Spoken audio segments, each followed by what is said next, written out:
The range sergeant called it a warm-up day. Cadet Lena Cross had heard that before. Warm-up days at the Interstellar Defense Academy were the kind of days that left bruises and broke equipment, and sometimes broke cadets too, if the cadets were the kind who bruised easily. Lena was not that kind. She stood in Bay 7 of the Academy's lower training deck, her gear bag slung over one shoulder and her sidearm holstered at her right hip. The sidearm was the thing that was drawing attention. It always did.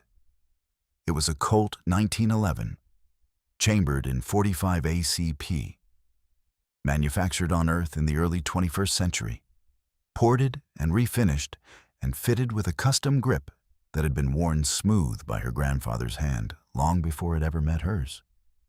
The finish was dark. The steel was old. By every measurable standard of the Academy's weapons catalog, it was an antique. The alien cadet who noticed it first was named Vreth. He was a Korith, which meant he stood about 2 meters tall, had 4 upper limbs instead of 2, and processed visual information across a spectrum that included frequencies humans couldn't see without augmentation. His species had been in deep space when humans were still drawing animals on cave walls. He had never tried to be subtle about how he felt about that. Vreth looked at the pistol for about 3 seconds. Then he made the sound his species used for laughter, a high clicking noise that came from somewhere behind his jaw plates. 2 of his Korith classmates heard it and looked over. "That is a chemical propellant firearm," Vreth said. His translator rendered the words in clean, unaccented standard. "I've seen those in the museum wing, next to the crossbows." Lena set her gear bag down. She did not look at him yet. She unzipped the bag and pulled out her ear protection and her spare magazine, and set them on the bench with the same patience she would have used setting a table. "The propellant round," Vreth continued, louder now because the 2 Korith behind him were listening, "functions by igniting a chemical charge inside a metal casing, which then expels a metal projectile at a speed far below what any modern energy sidearm can achieve. The accuracy window is dependent entirely on the biological steadiness of the user. There is no targeting assistance, no velocity compensation, no adaptive reticle." He tilted his head at a sharp angle that his species used to signal something between pity and amusement. It is, by definition, a primitive tool. Lena put on her ear protection. She pulled it back off again. "You done?" she said. Vreth clicked again. "I am simply noting that your choice of sidearm suggests either a deep cultural attachment to obsolete technology or a significant misunderstanding of what this academy trains cadets to use." The 2 Korith behind him made their own clicking sounds. A few other cadets in the bay were paying attention now. A tall human from the 3rd-year cohort named Derek Cole had stopped loading his own kit. A Thyssian cadet named Peren, who was roughly the shape and color of a gray boulder and twice as dense, had rotated her head mass toward the exchange. Lena looked at Vreth then, not at his translator node, which was where most non-Korith looked, because it was easier than dealing with the plate geometry of a Korith face. She looked at his eyes. "Live test," she said. Vreth's clicking stopped. "A live accuracy test," Lena said again. "You, your sidearm, me, mine. Standard qualification distance. Same target, same number of rounds. Range sergeant scores it." The bay got quieter than it had been. Vreth's 4 upper limbs shifted position, which in Korith body language meant he was recalibrating something. Probably her. "You are proposing a competitive accuracy demonstration," he said. "I'm proposing you stop talking about my grandfather's pistol and find out what it can do." The silence that followed was the kind that had weight to it, the kind that pressed on the chest a little. Vreth made a sound that was not quite the clicking laugh from before. It was something shorter and more deliberate. "Accepted," he said. Lena picked up her spare magazine and her ear protection. "Good," she said. "Get the sergeant." She walked to lane 1 and set up without looking back at him. Her hands were steady. Her breathing was even. Somewhere behind her, she could hear the bay filling up. Word spreading the way word always spread in training facilities, fast and low, cadet to cadet like fire catching on dry material. She had done this before. Not here, not at this academy, not with aliens watching. But she had stood in front of a target with her grandfather's pistol, and she had found out what she was made of, and she had not flinched at the answer. The range sergeant's voice came over the deck speaker. "All cadets not assigned to lanes 7 through 12 clear the firing line." Lena rolled her shoulders once. The test was about to begin, and she had not come here to lose. Part 2. Well, the range sergeant's name was Cobal. He was a human, which surprised some cadets when they first arrived at the academy, because most of the senior range staff were either Vithani or Korath, species whose multi-limb coordination gave them a statistical edge in certain weapons disciplines. Cobal had been offered transfers twice. He had declined both times.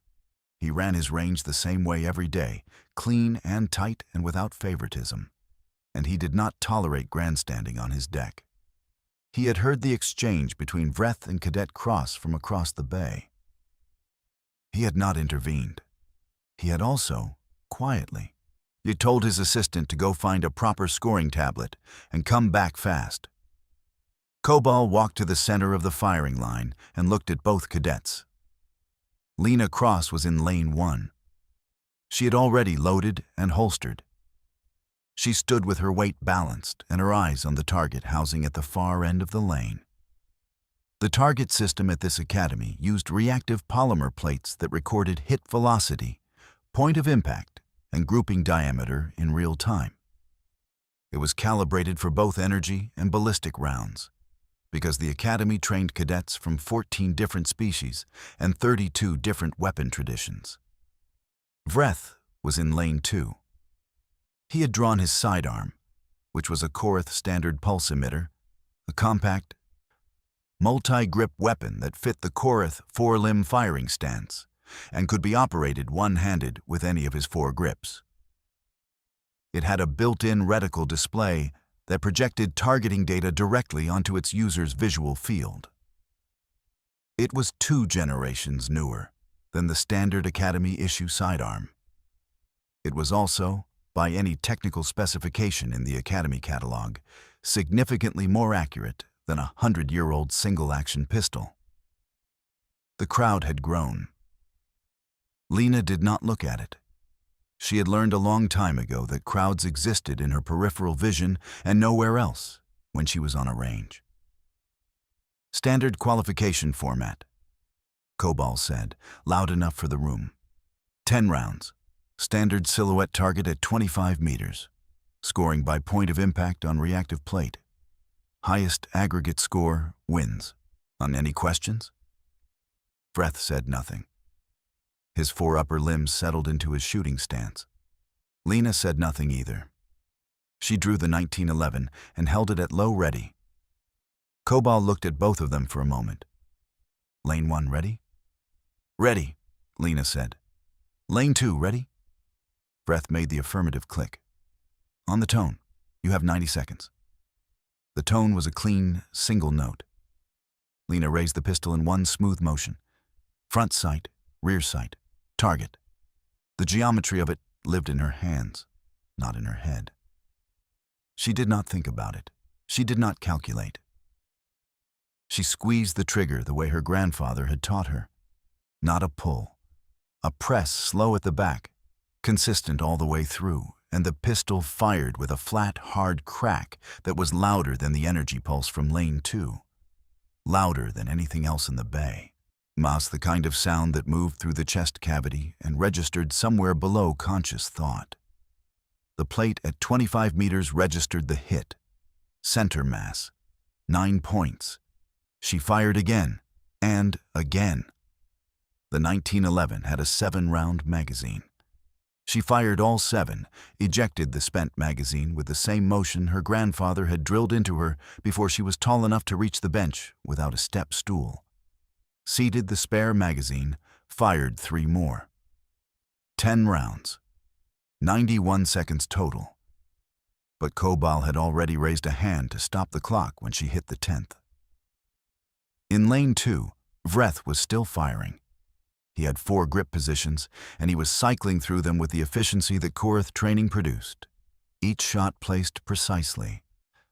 The pulse emitter whirring between shots with a low mechanical sound that was almost polite compared to what had come from lane 1. He finished at 104 seconds.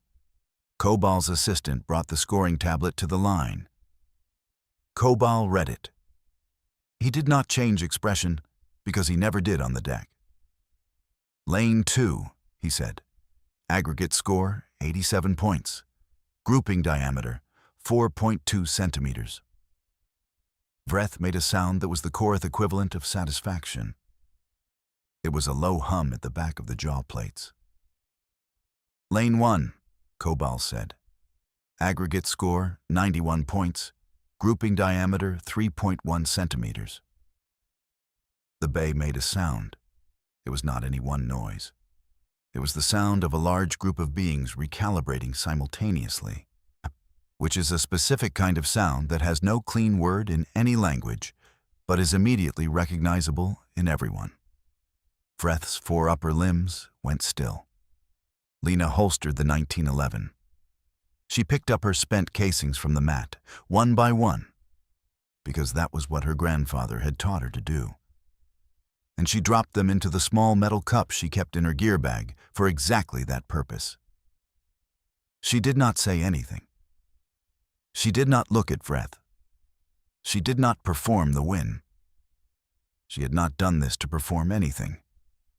She had done it because he had opened his mouth about her grandfather's pistol in front of a room full of people. And she had known, with the quiet certainty of someone who had been practicing since age 7, what the answer to that conversation was.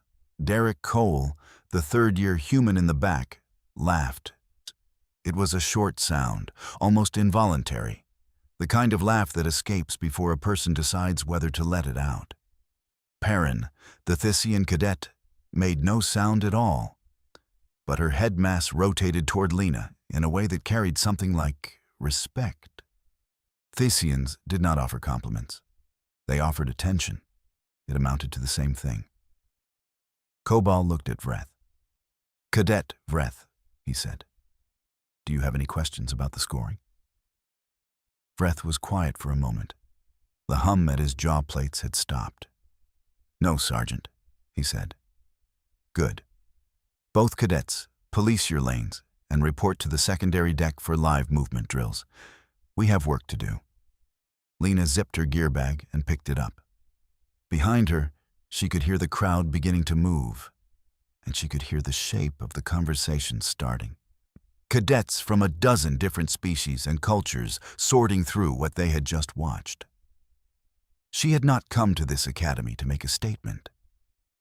She had come to learn how to fight in a universe that was bigger and stranger and more dangerous than anyone on Earth had imagined when they first looked up at the stars.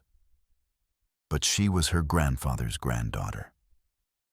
And he had not raised her to let a comment like that one just sit there. Part 3.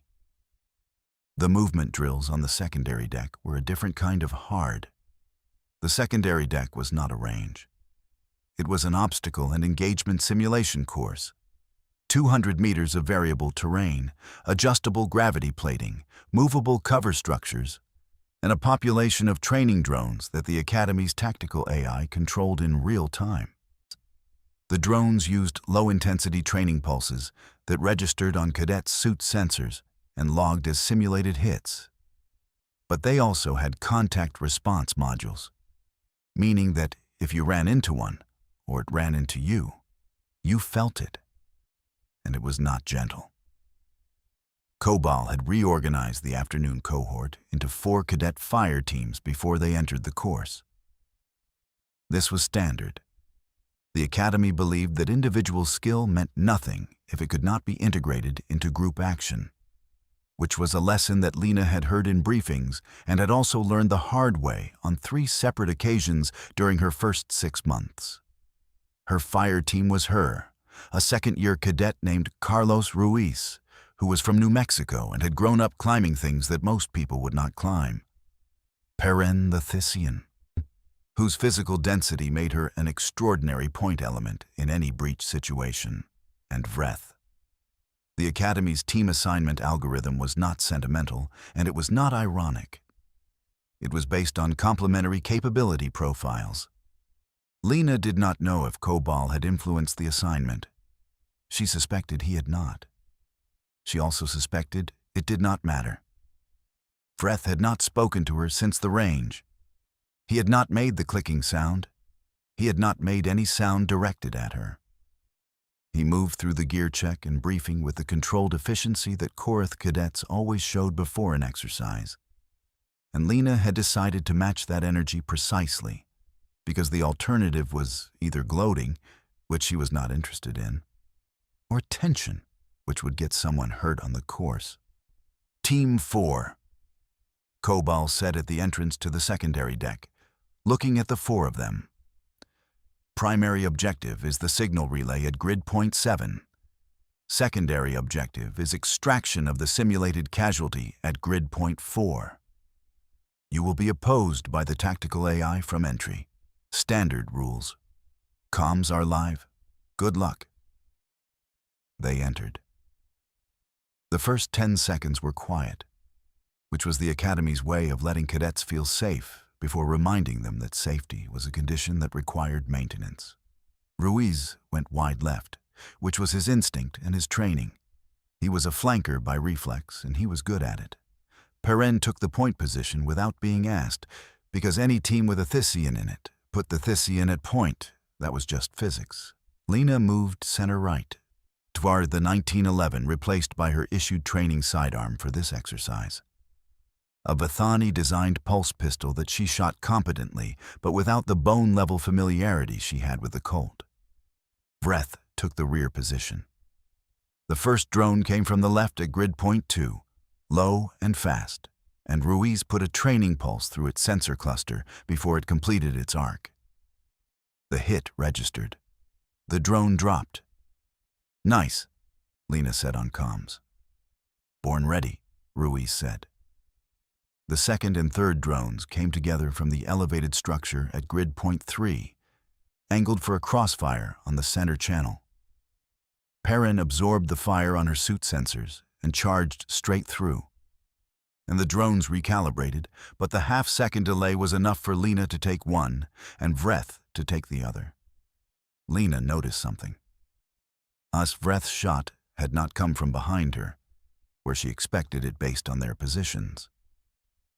It had come from her right, slightly elevated, from a cover position he had moved to without announcing the shift. The angle he had chosen was exactly the angle that would have been blind from her position. He had covered it without being asked. She did not say anything about it. They cleared grid points 2 through 5 in 11 minutes, which was reasonable time for a 4-person team on a medium difficulty setting.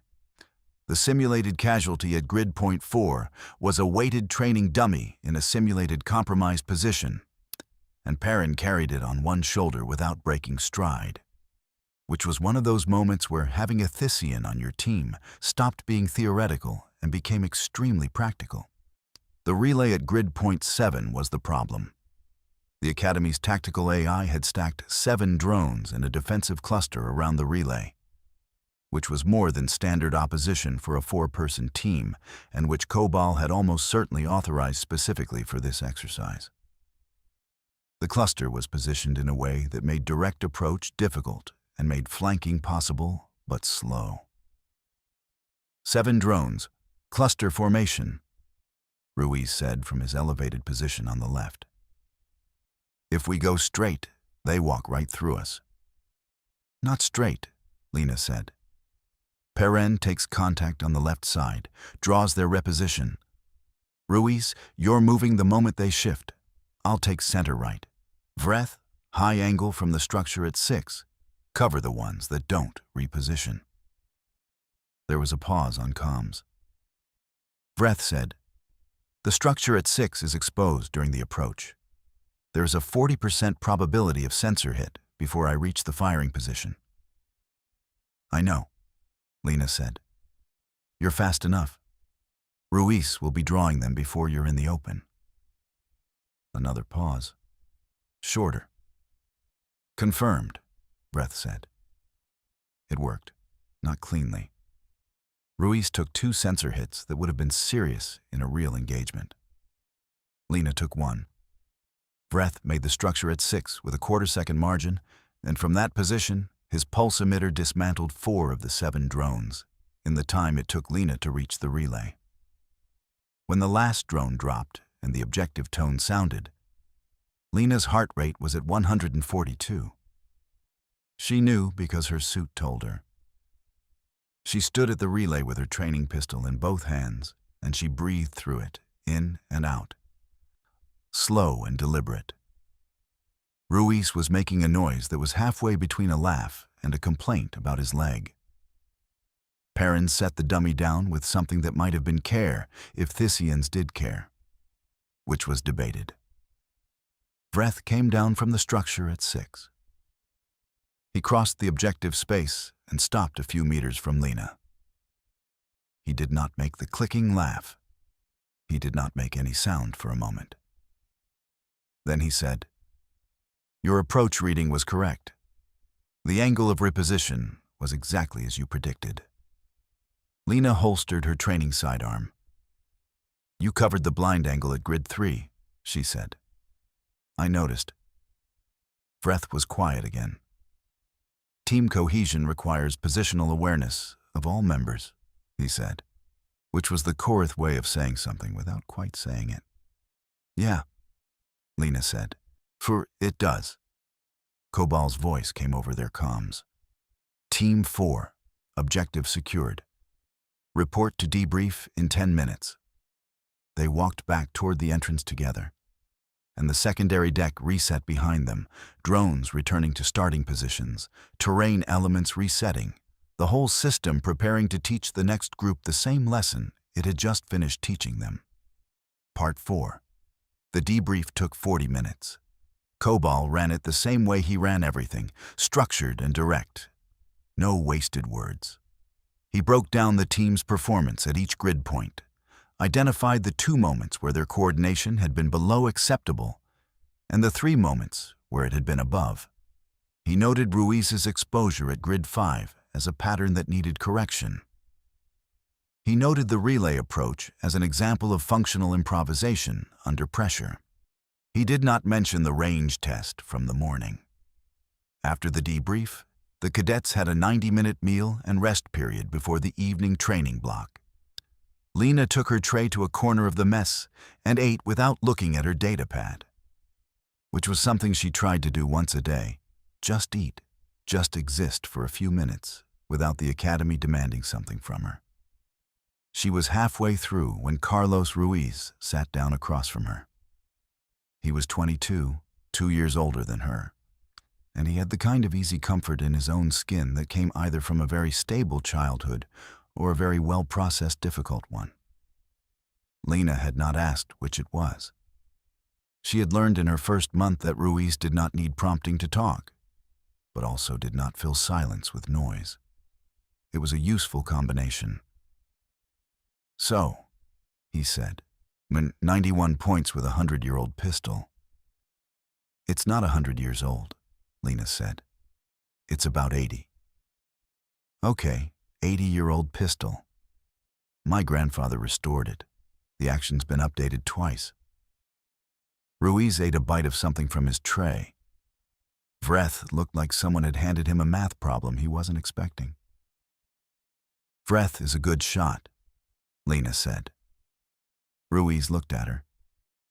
He called your gun a museum piece. It kind of is a museum piece, Lena said. That doesn't mean it doesn't shoot straight. Ruiz was quiet for a moment. He had the look of someone reevaluating what kind of conversation this was going to be. "You're not angry," he said. "I handled it," Lena said. "You really are just not angry." She looked at him then. "I'm not interested in being angry at someone for not knowing something. I'm interested in them knowing it after." Ruiz considered that. He ate another bite. "Your grandfather teach you that too?" Lena looked back at her food. "He taught me most things worth knowing."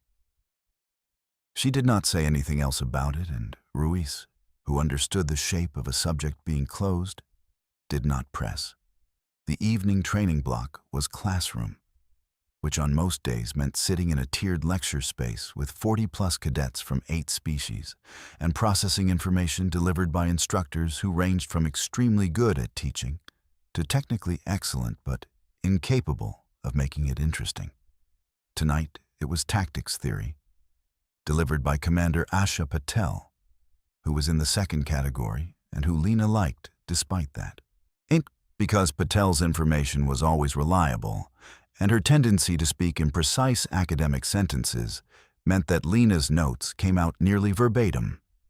The lecture was on combined species fire team integration, which, given what had happened in the morning, felt less like coincidence and more like the Academy's curriculum being quietly on the nose. Patel covered the standard material, complementary sensory ranges, physical capability differentials, communication latency across translation systems, how to compensate for the fact that different species processed threat information at different speeds and through different neurological pathways. She covered historical engagements where multi-species teams had outperformed single-species units by margins that made the case without needing to be argued. Yes, and then she said something that Lena wrote down word for word. "Every species in this room has a weapons tradition that predates contact. Every one of those traditions was developed in response to real threats under real constraints. The assumption that older means inferior is not tactical reasoning. It is cultural bias wearing the clothing of technical analysis."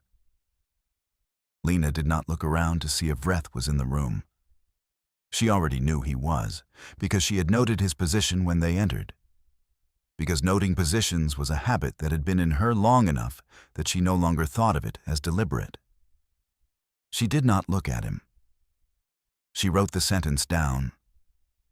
After the lecture, during the corridor movement back to the residential deck, Vreth fell into step beside her.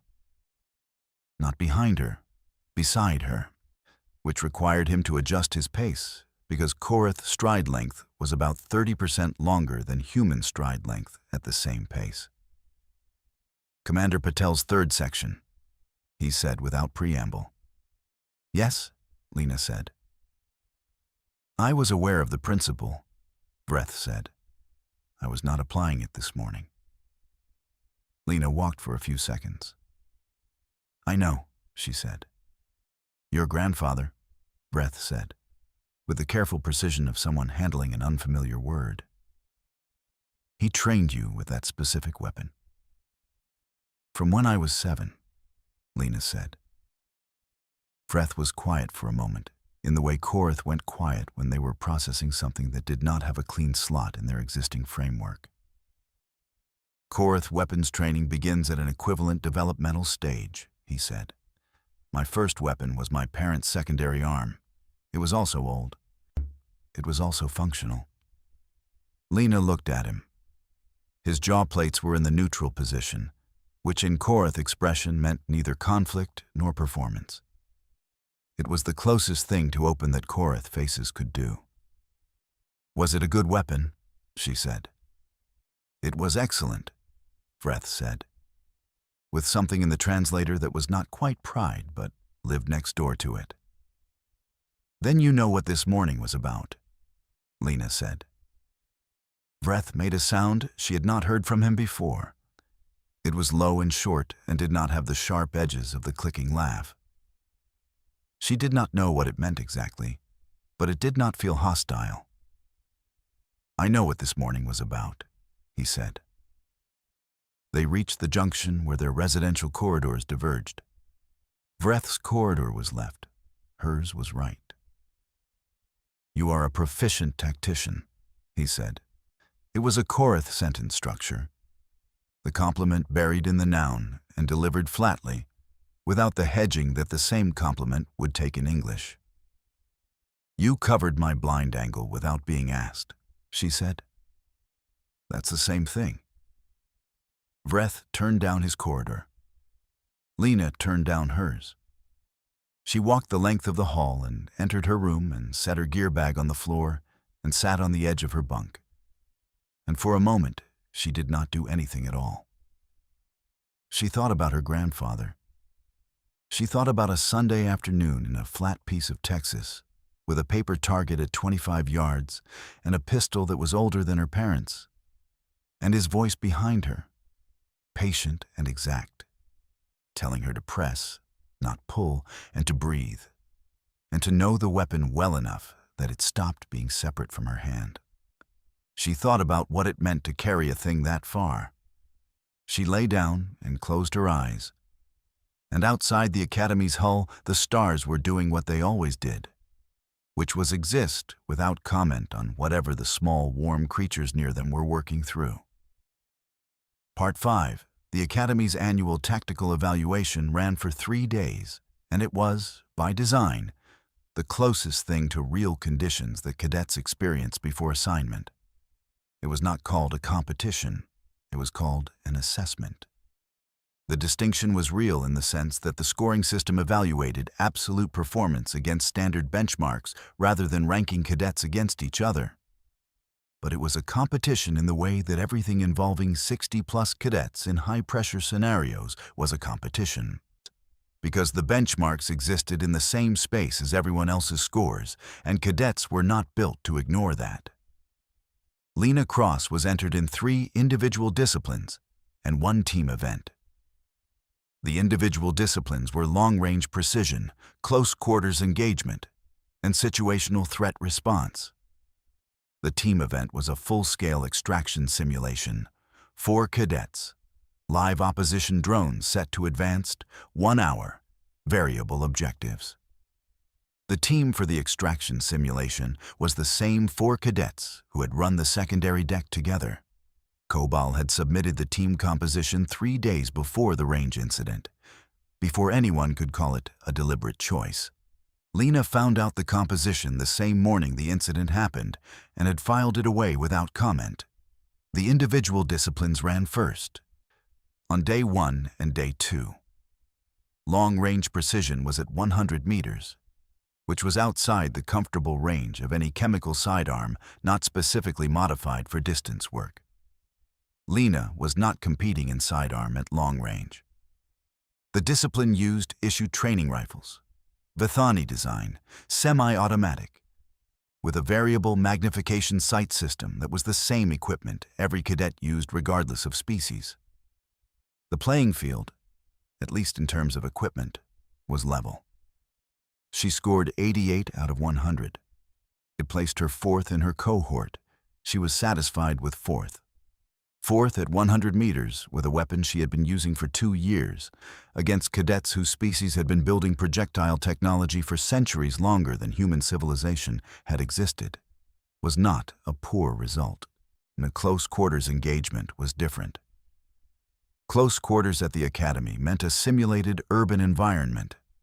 3 floors, 12 rooms, 8 drones operating on coordination protocols, cadets moving through alone, and making real-time decisions without the cushion of a team to absorb errors. The score was composite, based on threat neutralization, decision timing, and something the Academy called tactical silence, meaning how many times a cadet's movement telegraphed their position before engagement.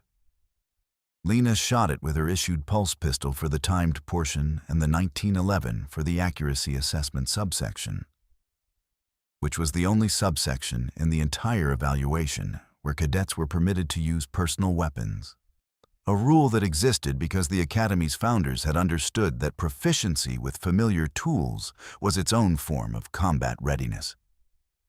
She finished close quarters with a composite of 93. It was the top score in her cohort by 4 points. Word moved through the academy the way it did, and by the time she reached the evening meal on day 2, cadets she had never spoken to were looking at her with the specific quality of attention that meant they had heard something and were deciding what to do with it. She ate her meal. She went to sleep at the same time she always did. Day 3 was the team extraction simulation. They assembled at the secondary deck at 800 hours. Lena, Ruiz, Perrin, Vreth, in full training kit. All of them quiet in the particular way of people who have spent enough time preparing that there is nothing left to say before the thing itself. Cobal ran the briefing. The objectives had been modified from the standard format. There were 2 primary objectives instead of 1, both requiring simultaneous action, which meant the team could not move as a unit to complete them sequentially. They would have to split, operate in pairs, and coordinate across a communications network that the evaluation scenario designated as partially degraded, meaning comms worked at 60% reliability. "You will have 45 minutes, Cobal said. "The drone opposition is set to Advanced Plus for this evaluation. This is a departure from Standard. I am telling you so that you can plan accordingly." He did not explain why it was a departure from Standard. That was also part of the evaluation. Lena looked at her team. "Perrin and Ruiz, Objective 2, Northwest Sector," she said. "Vreth, you're with me on Objective 1. Ruiz raised an eyebrow. Perrin's headmast tilted. Vreth said nothing, but he turned toward her with the attention that meant he was already mapping the plan. "The Northwest Sector has a narrower approach channel," Ruiz said. "Perrin and I will be slower on entry." "I know," Lena said. "You don't need speed there. You need Perrin's contact resistance to hold the approach while you work the objective. Vreth and I have the open sector objective, and we need lateral speed to reach it before the drone cluster resets after initial contact." Ruiz looked at Perrin. Perrin made the Thisian movement that functioned as agreement, which was a slight downward shift of her entire body mass. "We go in 2 minutes, Lena said. They went in 2 minutes. The first 40 seconds were clean. Then the comms dropped to 60% as designated, which meant every third message was fragmentary, and the team had to operate on partial information and pre-established understanding, which was exactly what the Academy intended and exactly what made it hard. Lena and Vreth moved through the eastern approach at a speed that required both of them to make positional decisions faster than communication could support. Vreth moved with the adaptability that good Korath training produced. He did not wait for her to tell him things he could see, and she did not wait for him to confirm what she already knew. The first drone cluster at Grid East 3 came at them from 2 angles, and Vreth split the coverage before Lena had fully verbalized the call, which told her that he had read the same geometry she had and arrived at the same solution a half-second ahead of her.